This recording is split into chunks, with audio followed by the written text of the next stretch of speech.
Rosie Revere, Engineer by Andrea Beatty, illustrated by David Roberts. This is the story of Rosie Revere, who dreamed of becoming a great engineer. In Lila Greer's classroom at Blue River Creek, young Rosie sat shyly, not daring to speak.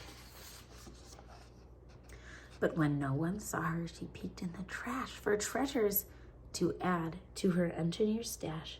And late at night, Rosie pulled up her sleeves and built in her hideaway under the eaves.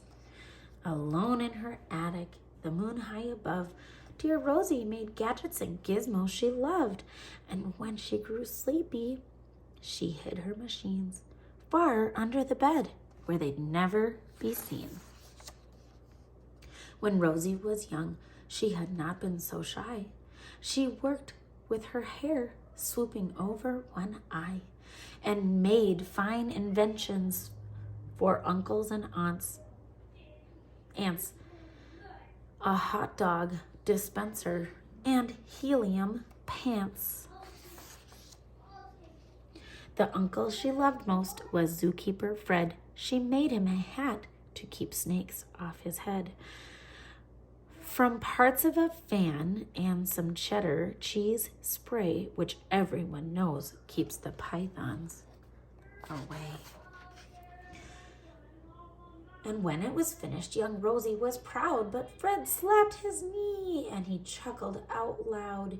He laughed till he wheezed and his eyes filled with tears, all to the horror of Rosie Revere, who stood there embarrassed, perplexed, and dismayed.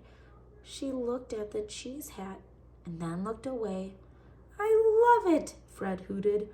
"Oh, truly I do." But Rosie Revere knew that could not be true.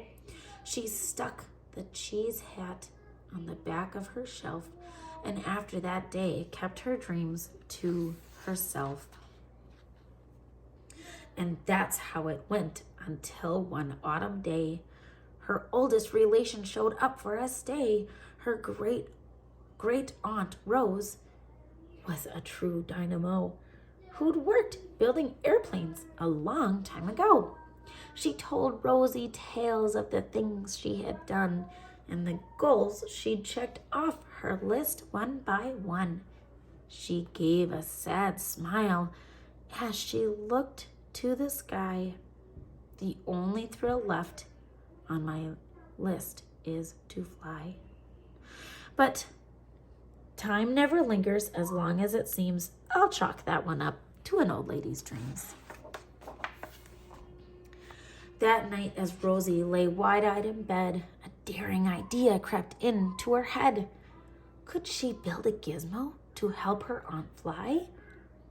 She looked at the cheese hat and said, "No, not I." But questions are tricky and some hold on tight, and this one kept Rosie awake through the night. When dawn approached, the red streaks lit the sky. Young Rosie knew how to make her aunt fly.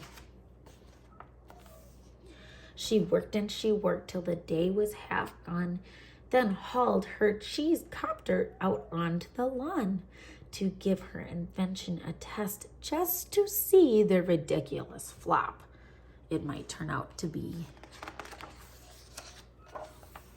Strapped into the cockpit, she flipped on the switch. The hello cheese copter sputtered and twitched. It floated a moment and whirled round and round, then froze for a heartbeat and crashed to the ground. Then Rosie heard laughter and turned round to see the old woman laughing and slapping her knee.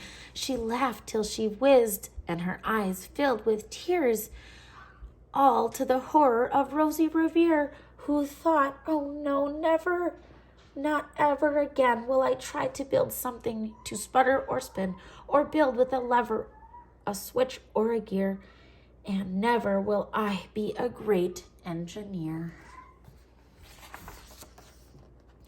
She turned round to leave, but then great Aunt Rose grabbed hold of young Rosie and pulled on her in close, and hugged her and kissed her and started to cry. You did it! Hooray! It's the perfect first try. This great flap is over. It's time for the next. Young Rosie was baffled, embarrassed, perplexed. I failed, said dear Rosie. It's just made of trash. Didn't you see the cheese copter crashed? Yes, said her great aunt. It crashed, that is true. But first it did just what it needed to do before it crashed, Rosie. Before that, it flew. Your brilliant first flap was a raging success. Come on, let's get busy. And on to the next.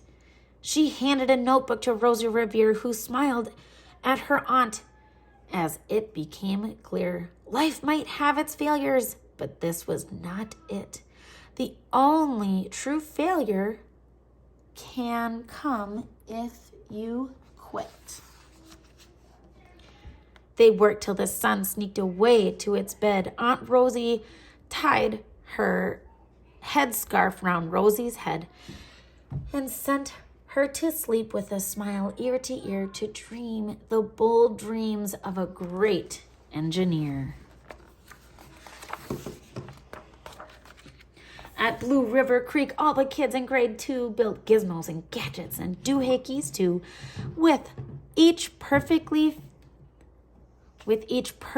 failure, they all stand and cheer, but none quite as proudly as Rosie Revere. The end.